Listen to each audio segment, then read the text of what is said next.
नमस्कार, current news में आपका स्वागत है। मैं हूं आतिफा काजी। इस सेगमेंट में हम उन खास और जरूरी खबरों की चर्चा करते हैं जो आपकी परीक्षा के लिहाज से बेहद अहम साबित हो सकती हैं। ये बीते हफ्ते की वो बड़ी खबरें होती हैं जिनके इर्द गिर्द आपकी परीक्षा के सवाल बनाए जा सकते हैं। तो आइए सबसे पहले हेडलाइंस पर डालते हैं नजर। जून के पहले हफ्ते में पेश हो सकता है डिजिटल इंडिया विधेयक। डिजिटल दुनिया को विनियमित करना मकसद, IT कानून का अप्रासंगिक होना बना कारण। केंद्रीय मंत्रिमंडल ने अनाज योजना को दी मंजूरी। 1 लाख करोड़ रुपए खर्च होने की उम्मीद। देश की भंडारण की क्षमता को बढ़ाना मकसद। RBI ने स्पॉट फॉरेक्स मार्केट में बेचे $25.52 बिलियन। बीते 3 सालों से हो रही थी इसकी खरीद। रुपए की गिरावट को रोकना है मकसद। दूसरी पीढ़ी का नौवहन उपग्रह NVS-1 हुआ लॉन्च। स्वदेशी परमाणु घड़ी का इसमें प्रयोग। 4 उपग्रह और होंगे प्रक्षेपित। और 5वां स्वास्थ्य सूचकांक हुआ जारी। बड़े राज्यों में केरल अव्वल। नीति आयोग जारी करता है सूचकांक। चलिए अब खबरों पर विस्तार से डालते हैं नजर। मीडिया खबरों के मुताबिक इलेक्ट्रॉनिक्स और IT मंत्रालय जून के पहले हफ्ते में डिजिटल इंडिया विधेयक का मसौदा जारी कर सकता है। इसका मकसद भारत के दशकों पुराने सूचना प्रौद्योगिकी अधिनियम 2000 में परिवर्तन करना है। साथ ही सोशल मीडिया प्लेटफॉर्म सहित डिजिटल सेवाओं की एक विस्तृत श्रृंखला को विनियमित करना है।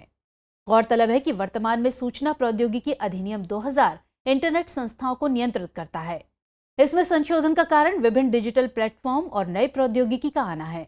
इसके चलते सरकार को कई बार नियमों को लागू करने में मुश्किलों का सामना करना पड़ता है, क्योंकि मूल अधिनियम का दायरा सीमित है। आपको बताते चले कि डिजिटल इंडिया बिल व्यापक प्रौद्योगिकी नियमों को शामिल करता है।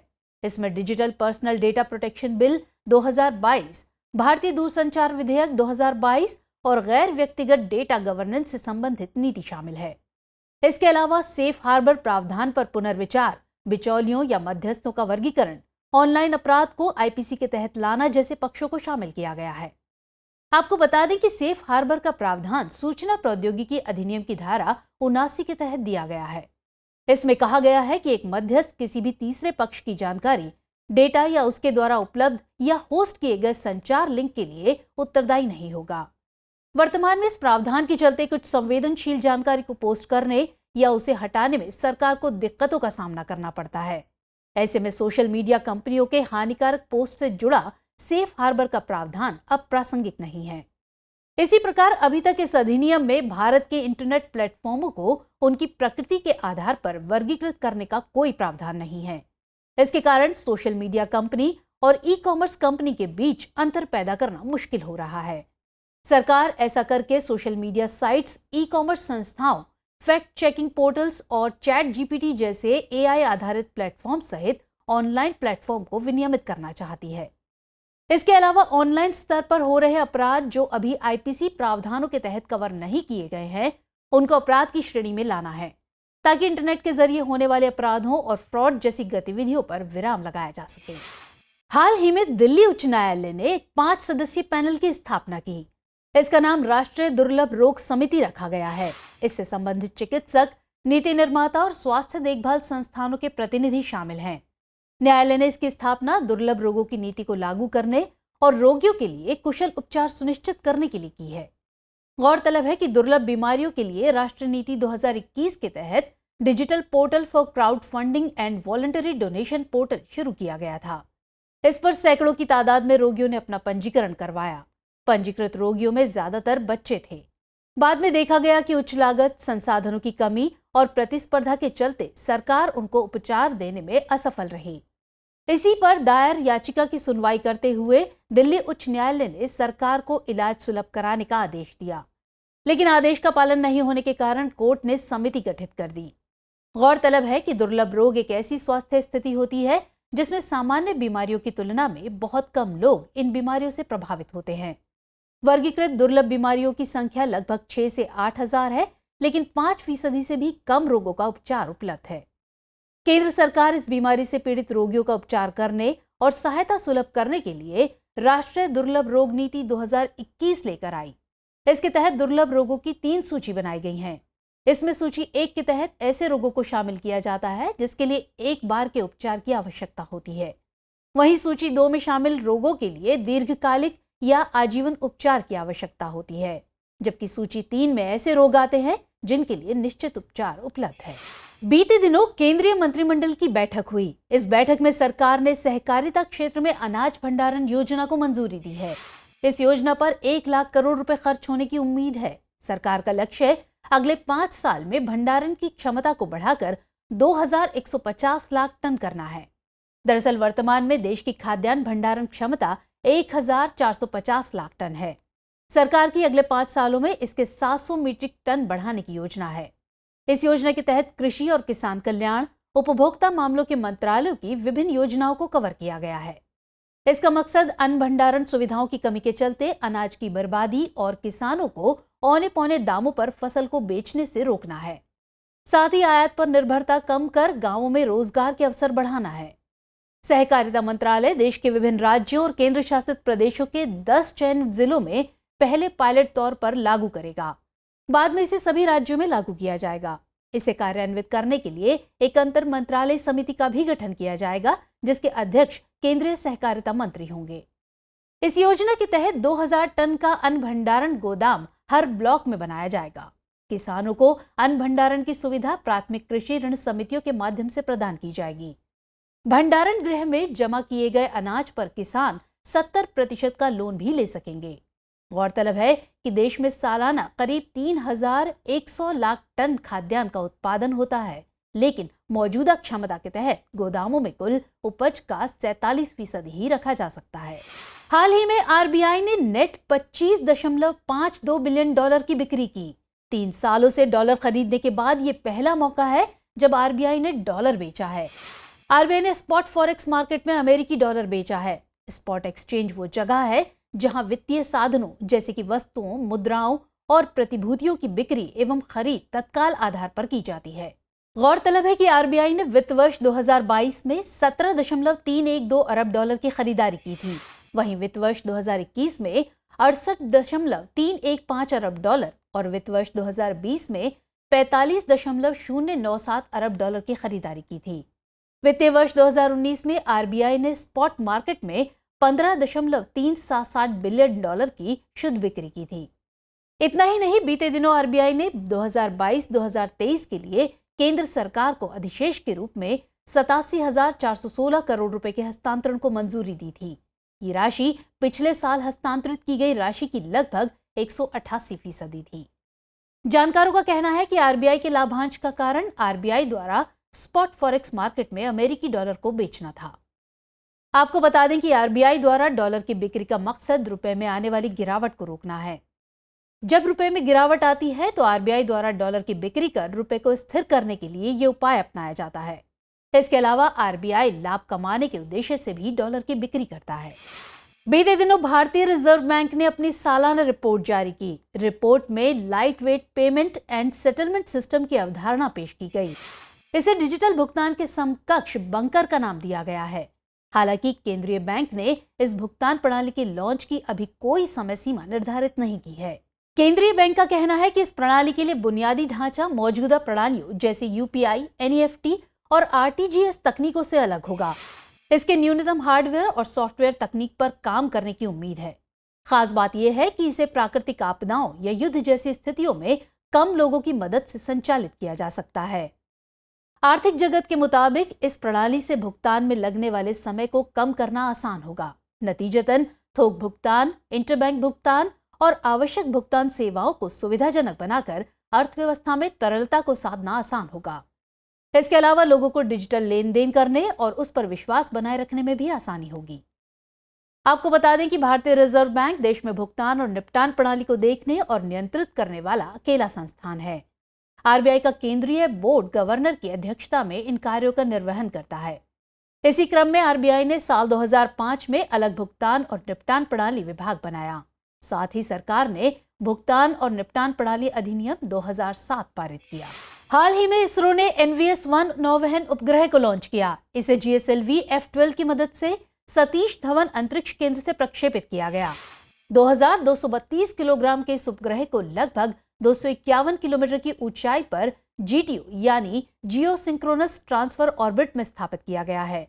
ये उपग्रह दूसरी पीढ़ी के नेविगेशन उपग्रहों की श्रृंखला में पहला नौवहन उपग्रह है।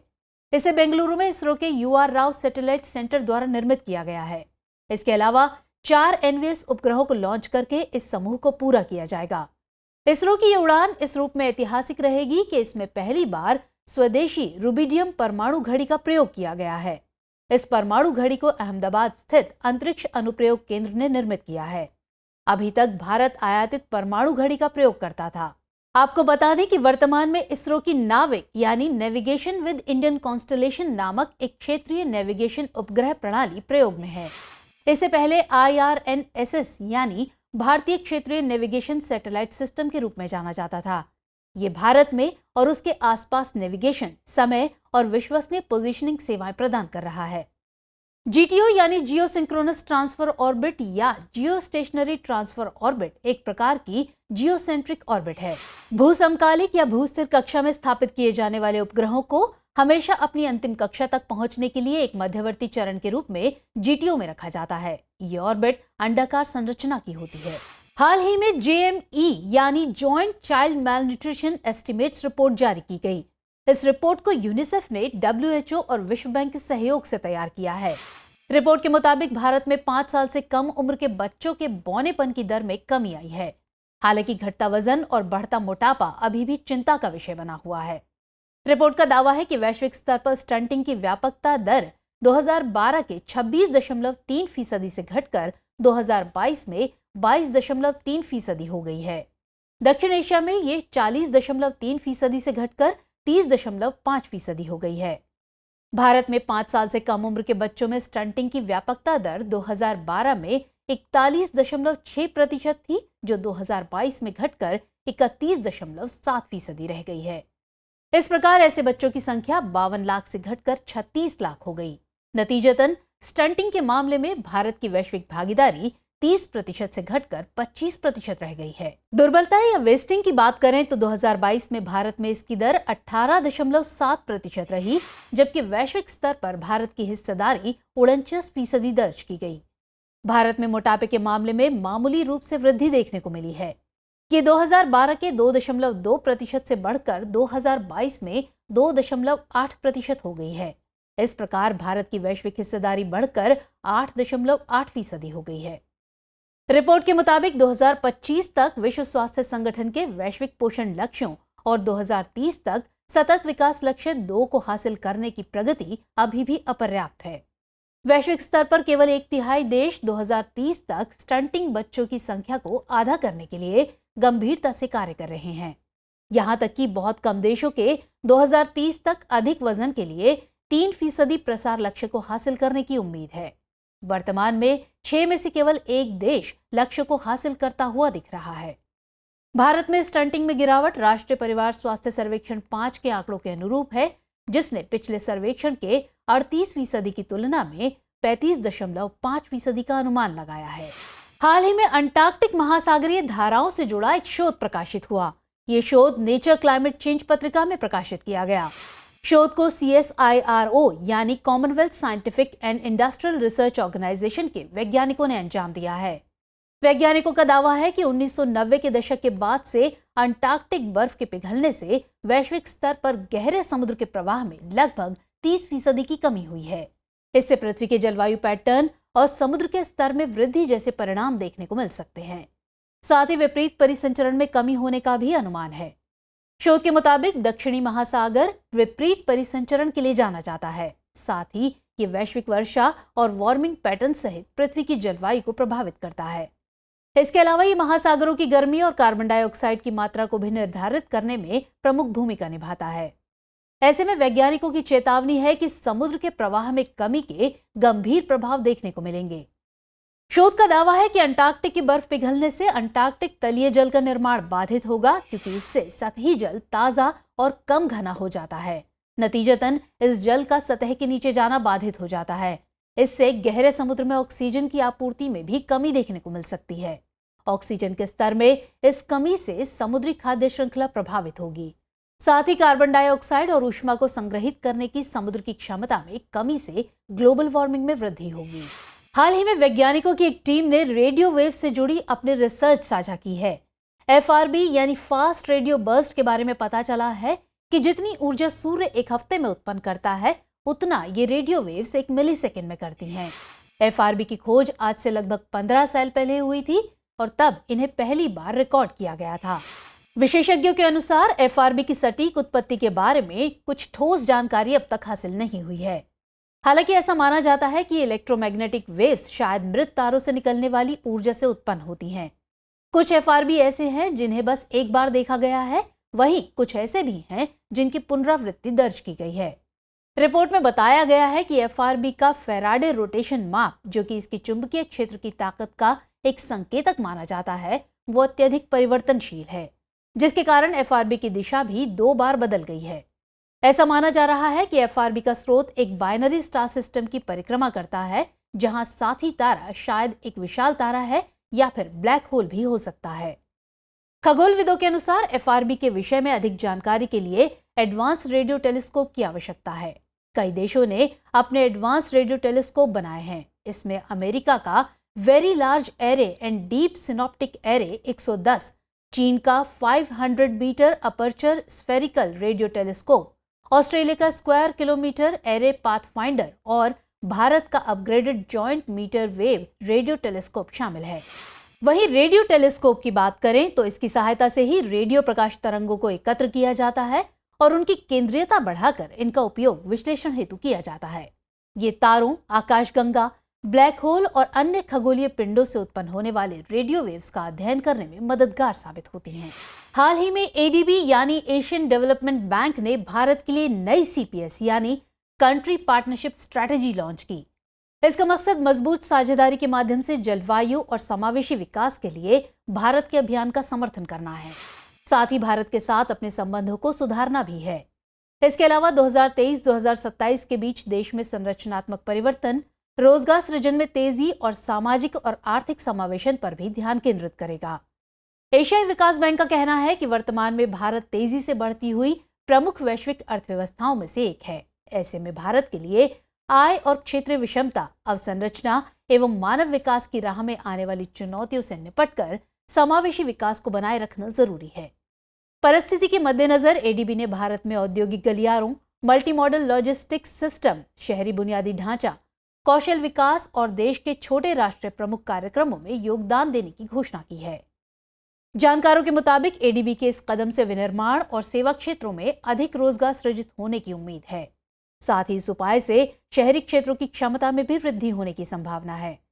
इसके लिए ADB विभिन्न राज्यों की विकास स्थिति के अनुरूप अलग अलग योजनाएं निर्धारित कर लागू करेगा। गौरतलब है कि एशियाई विकास बैंक एक क्षेत्रीय विकास बैंक है और इसकी स्थापना 19 दिसंबर 1966 को एशियाई देशों के आर्थिक विकास में सहायता देने के लिए की गई थी। इसका मुख्यालय फिलीपींस के मनीला में स्थित है। इस बैंक की स्थापना 31 सदस्यों के साथ हुई थी और वर्तमान में इसमें 68 सदस्य हैं, जिनमें 49 देश एशिया और पैसिफिक से हैं।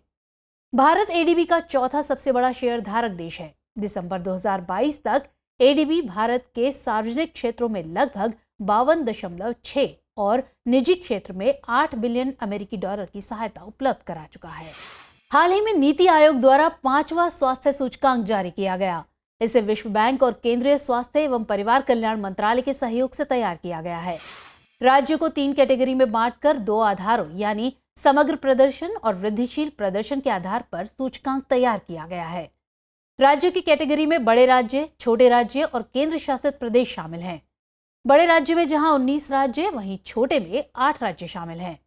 सूचकांक के मुताबिक समग्र प्रदर्शन के मामले में बड़े राज्यों में केरल, तमिलनाडु और तेलंगाना ने क्रमशः पहला, दूसरा और तीसरा स्थान हासिल किया है।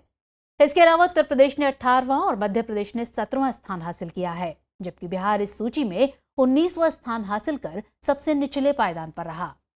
छोटे राज्यों में त्रिपुरा शीर्ष स्थान पर रहा। इसके बाद सिक्किम और गोवा ने स्थान हासिल किया है।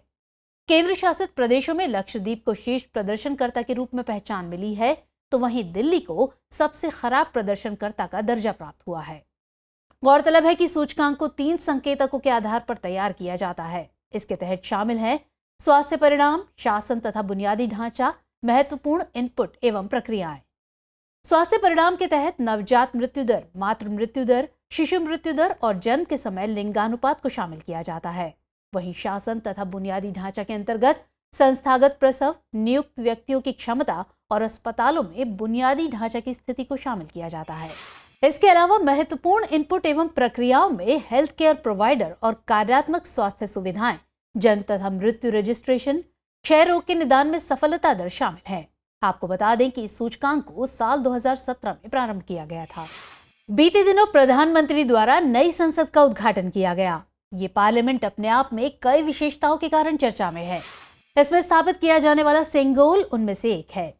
सेंगोल नामक इस सुनहरे राजदंड को लोकसभा अध्यक्ष की सीट के बगल में स्थापित किया गया है।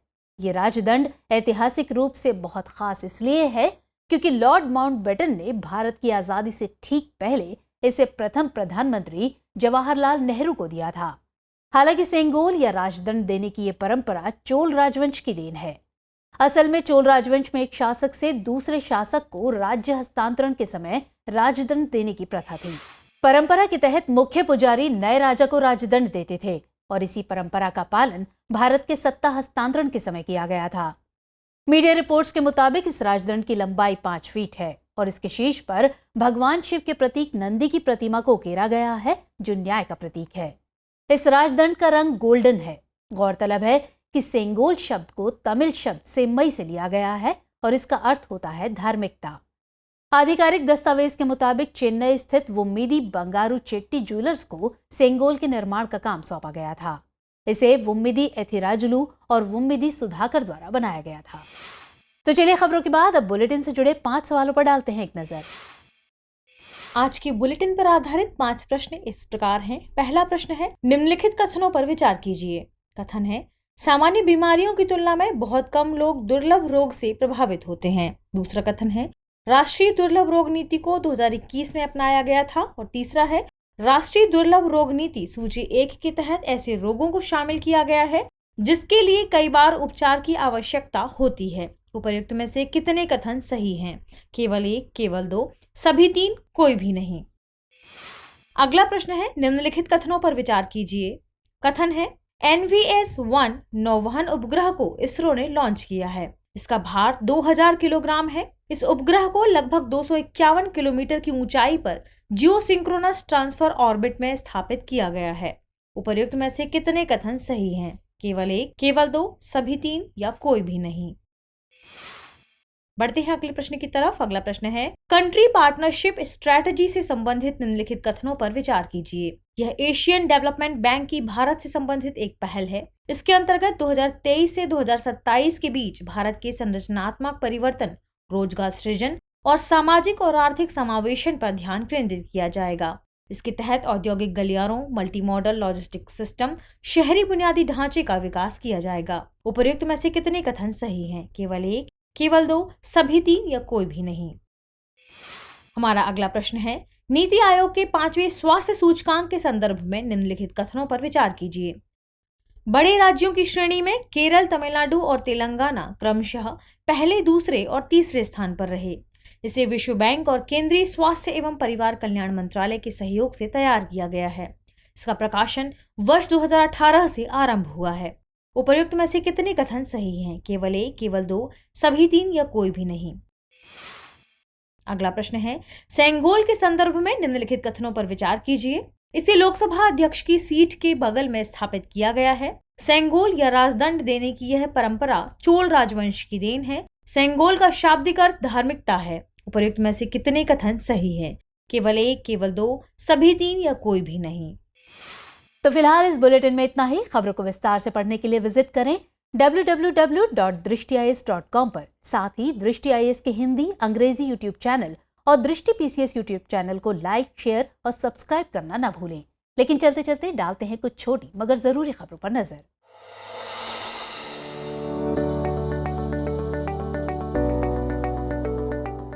बीते दिनों केंद्रीय जल शक्ति मंत्री ने गोवर्धन के लिए एकीकृत पंजीकरण पोर्टल लॉन्च किया। इसका मकसद बायोगैस और सीबीजी यानी संपीड़ित बायोगैस क्षेत्र में निवेश और भागीदारी का आकलन करने के लिए एकल कोष की स्थापना करना है। पोर्टल के कामकाज का परीक्षण करने के लिए सीबीजी प्रोड्यूसर एसोसिएशन भी बनाया गया है। पेयजल और स्वच्छता विभाग और जल शक्ति मंत्रालय ने मिलकर इस पोर्टल को विकसित किया है। गौरतलब है कि गोवर्धन यानी galvanising organic bio agro resources धन भारत सरकार की एक अहम पहल है। इसका उद्देश्य सर्कुलर इकोनॉमी को बढ़ावा देने की दिशा में कचरे को धन में बदलना है। हाल ही में फुकोट करनाली जल विद्युत परियोजना को लेकर NHPC और VUCL नेपाल के बीच समझौता ज्ञापन पर हस्ताक्षर किए गए। नेपाल की यह जल विद्युत परियोजना 480 मेगावाट की है। इसमें बिजली उत्पादन के लिए करनाली नदी के जल का इस्तेमाल किया जाएगा।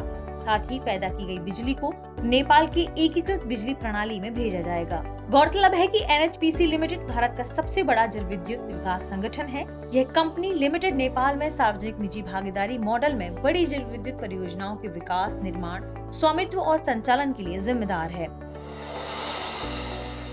हाल ही में NTPC ग्रीन एनर्जी लिमिटेड और उत्तर प्रदेश राज्य के विद्युत उत्पादन निगम लिमिटेड के बीच एक समझौता किया गया।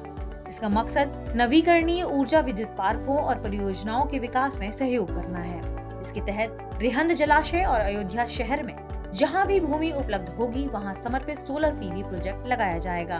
बता दें कि NTPC भारत की सबसे बड़ी विद्युत उत्पादन कंपनी है। इसकी कुल स्थापित क्षमता करीब 72 गीगावाट है। इसने नवीकरणीय ऊर्जा कारोबार को बढ़ाने के लिए एक पूर्ण स्वामित्व वाली अनुषंगी company NTPC green energy limited बनाई है। यह नवीकरणीय ऊर्जा पार्क हरित हाइड्रोजन, ऊर्जा भंडारण तकनीक सहित तमाम ग्रीन परियोजनाओं पर कार्य करती है। हाल ही में दिव्यांगजनों के अधिकारिता विभाग ने cricket tournament IDCA TR nation for the deaf 2023 की विजेता टीम को सम्मानित किया। यह अंतर्राष्ट्रीय टूर्नामेंट 29 अप्रैल से 5 मई के बीच आयोजित किया गया था। फाइनल मैच में भारतीय बधिर क्रिकेट टीम ने 166 रनों से बांग्लादेश की टीम को हराकर इस मैच को जीता है। बता दें कि भारतीय डेफ क्रिकेट संघ का गठन 2020 में सोसाइटी पंजीकरण अधिनियम 1860 के तहत किया गया था। भारत में बधिर क्रिकेट के लिए यह एक शासी निकाय है। यह डेफ एथलीटों के बीच क्रिकेट को बढ़ावा देने और राष्ट्रीय स्तर पर अपने देश का प्रतिनिधित्व करने के लिए मंच प्रदान करता है। हाल ही में विशाखापट्टनम में नौसेना अलंकरण समारोह का आयोजन किया गया। इसके अंतर्गत नौसेना कर्मियों को वीरता एवं विशिष्ट सेवा पुरस्कार प्रदान किया जाता है। नौसेना प्रमुख एडमिरल R हरि कुमार द्वारा राष्ट्रपति की ओर से नौसेना कर्मियों को यह पुरस्कार प्रदान किया गया। इस समारोह में कुल 33 पुरस्कार दिए गए, जिनमें 2 नौसेना पदक शौर्य के लिए, 13 नौसेना पदक कर्तव्य के प्रति समर्पण के लिए, 16 विशिष्ट सेवा पदक एवं 2 जीवन रक्षा पदक शामिल हैं। हाल ही में केंद्रीय स्वास्थ्य और परिवार कल्याण मंत्री डॉक्टर मनसुख मांडविया द्वारा भारतीय खाद्य सुरक्षा और मानक प्राधिकरण के लिए राष्ट्रीय प्रशिक्षण केंद्र का उद्घाटन किया गया। यह केंद्र उत्तर प्रदेश के गाजियाबाद में स्थित है। इसका उद्देश्य खाद्य व्यवसाय में शामिल व्यक्तियों को प्रशिक्षण प्रदान करना है। इस मौके पर FSSAI यानी फसाई द्वारा एक ई-लर्निंग ऐप FOSTAC का भी शुभारंभ किया गया। हाल ही में श्री P उपाध्याय को नौसेना आयुध महानिदेशक के तौर पर नियुक्त किया गया है। इन्होंने श्री ASC अय्यर का स्थान ग्रहण किया है। वो भारतीय नौसेना आयुध सेवा के 1987 बैच के अधिकारी हैं। नौसेना आयुध महानिदेशक के रूप में 1 जून 2023 से ये अपना कार्यभार संभालेंगे। हाल ही में श्री विद्युत बिहारी स्वैन को संघ लोक सेवा आयोग के नए सदस्य के रूप में नियुक्त किया गया। UPSC के अध्यक्ष डॉक्टर मनोज सोनी द्वारा श्री विद्युत बिहारी को गोपनीयता की शपथ दिलाई गई। ये 1988 में गुजरात कैडर में भारतीय प्रशासनिक सेवा में शामिल हुए थे। ये वर्ष 2020 में वाणिज्य विभाग में सचिव पद पर तथा वर्ष 2021 में सूक्ष्म लघु और मध्यम उद्यम मंत्रालय में सचिव के रूप में कार्य कर चुके हैं। हाल ही में NCERT द्वारा कक्षा 10 की विज्ञान की पुस्तकों से आवर्त सारणी के पाठ्यक्रम को हटा दिया गया है। इसके साथ ही लोकतंत्र, राजनीतिक दलों से संबंधित पाठ्यक्रम को भी हटा दिया गया है। इस अध्याय को हटाए जाने का कारण छात्रों के ऊपर पड़ने वाले बोझ को कम करना है। हालांकि कक्षा 11 की पुस्तक में आवर्त सारणी पाठ्यक्रम मौजूद है। हमारी टीम कोशिश करती है कि आपको दी गई खबरों में एक भी गलती ना हो, लेकिन यदि किसी सोर्स या ह्यूमन एरर की वजह से ऐसी गलती हो जाती है तो इस वीडियो के कमेंट बॉक्स में उस गलती को सुधार कर पिन कर दिया जाता है और यह आपको कमेंट बॉक्स में सबसे ऊपर दिखाई देता है।